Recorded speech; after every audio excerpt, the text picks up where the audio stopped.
Nakatakdang maglusad og Oplan Katok ang kapulisan sa mga natalang nakapalit og bao-bao nga tricycle sa tinguha nga matultulan ang ulahing gisakyan sa gipatay nga 28 anyos nga babaeng architect sa Davao City. Samtang nagpabiling missing hangtod sa karon ang usa sa mga gitudlong suspect base sa investigasyon sa SITG. Ani ang report ni Argil Relator. Nagpabiling missing hangtod sa karon, human matud pa gidagit ni atong May 27 ang 19 anyos nga si Kent Lawrence Espinosa, kinsa usa sa upat nga gitudlo sa SITG nga suspect matud pa sa pagpatay sa 28 anyos nga babaeng architect sa Kalinan, Davao City.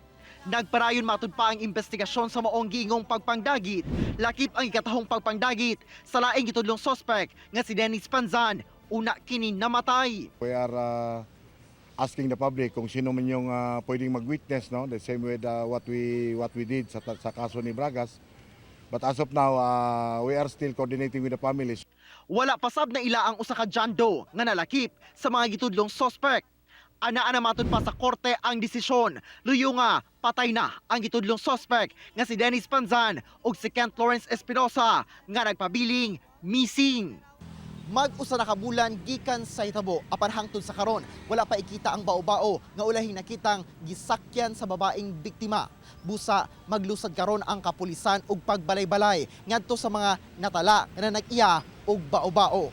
More than 1,000 ito, the different police station will be conducting Oplan Katok, no? Para maisa-isa namin lahat ito.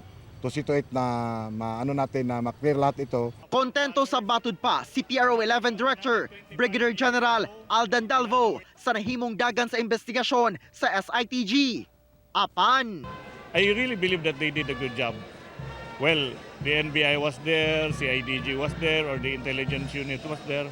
But we will still need supplemental evidences to strengthen the case in its preliminary investigation. kauban si Metro Awing sa kamera. Ako si Argil Relator para sa At Home with GMA Regional TV.